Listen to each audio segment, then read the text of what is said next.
The Dodgers have won the sweepstakes for Japanese pitcher Yoshinobu Yamamoto.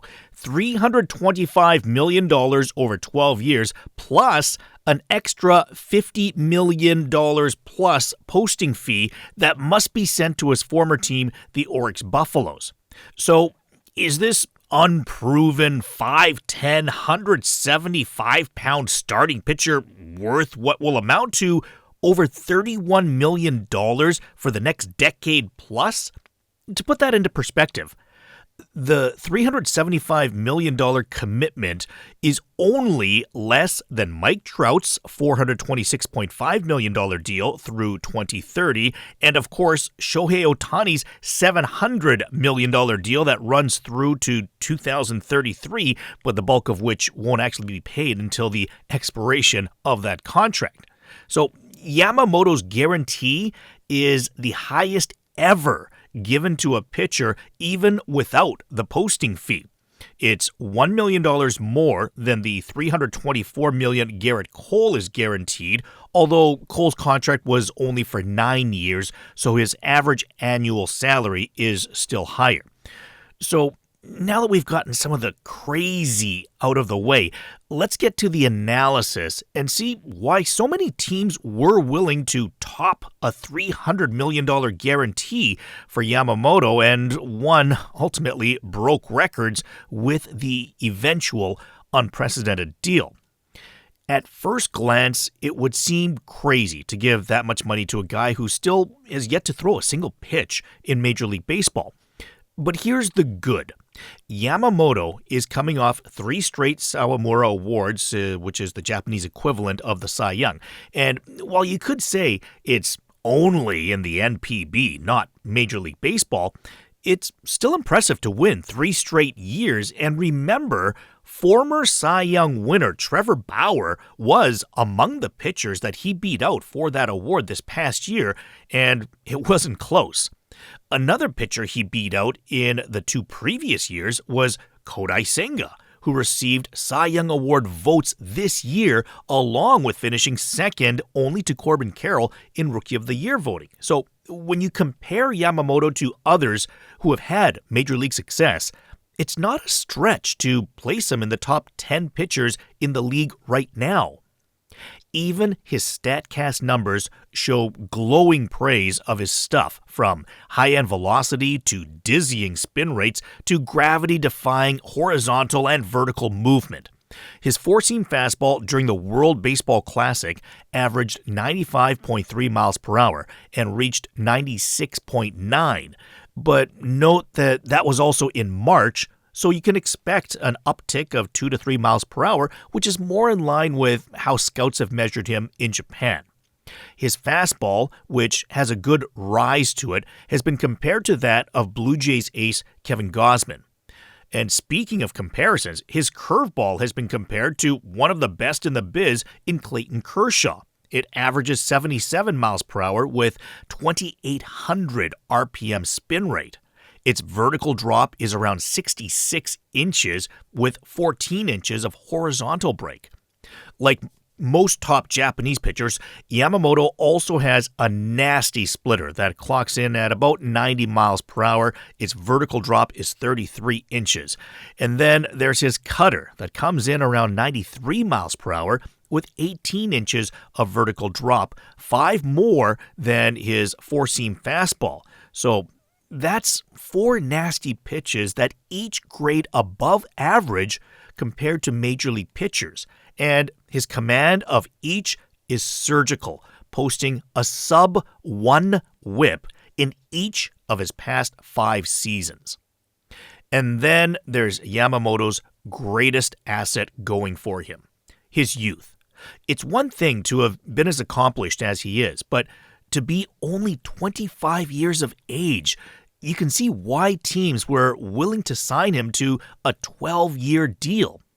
The best comparison to understand this right now would be, imagine if Spencer Strider were a free agent right now and able to simply go to the highest bidder of any team in the league.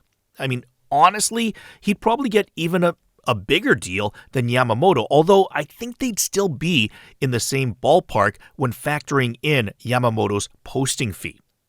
So let's take a look at Yamamoto's performance at last year's World Baseball Classic. 1-0 record with a 2.45 ERA in 7 1/3 innings, walking just 2 batters while striking out 12. That was second most in the tournament. He also allowed just 4 hits for a 0.82 whip, certainly enough to validate his NPB achievements. So why did Yamamoto choose the Dodgers? After all, it's common knowledge that Steve Cohen, who owns the Mets, is as rich as anyone among owners and probably the most willing spender, as he proved last offseason. He also flew out to Japan to meet with Yamamoto himself. So what went wrong with New York's bid for Yamamoto? First off, when you look at how much the Dodgers committed to Yamamoto, you've got to believe that was around the ceiling for all parties. Sure, the Mets and Yankees could have paid more than that if they felt that it was a wise decision to do so, but ultimately, the ceiling has to be somewhere because of the competitive balance rules that would cost the teams more in taxes as well as draft picks. So, if a few teams were similar in their bids, why did Yamamoto choose the Dodgers? I believe it goes back to the same reason Shohei Ohtani chose the Angels 6 years ago. Playing in the Western time zone makes it a lot easier for Yamamoto's family, friends, and fans to watch his games. Games would start around lunchtime instead of breakfast time. Plus, he did say he preferred to join a team that already had a Japanese player on their roster. But wait, the Mets already have Senga. They do, but the Dodgers have Shohei Ohtani, who's been in North America longer, and he's Shohei Ohtani, and probably explained to Yamamoto all the reasons playing in LA is better. Time zone, nicer weather, shorter flights when going back to Japan for either him or his friends and family, whatever. So, should we just crown the Dodgers the winners of the offseason and World Series champs for the next decade plus now?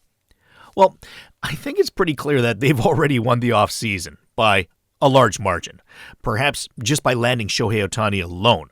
But if there's any reason to be concerned about the commitment to Yamamoto, consider this.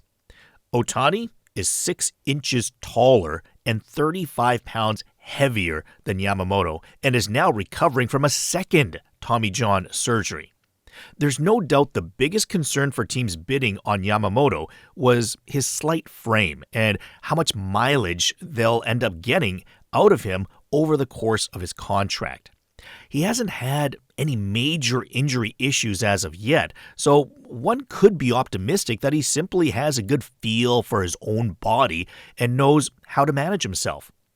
The pessimist, however, would say using a new ball, being on a new stage with the pressures of having to live up to a new contract could change his environment, and who knows what else with it. The Dodgers already are without Ohtani as a pitcher for 24. Newly acquired Tyler Glasnow just pitched 120 innings for the first time in his 8-year career. Walker Buehler has a considerable injury past and should have an innings limit in 24 as he'll be coming off Tommy John surgery himself. And Bobby Miller will be trying to fight through a sophomore jinx perhaps. The Dodgers clearly did win the offseason.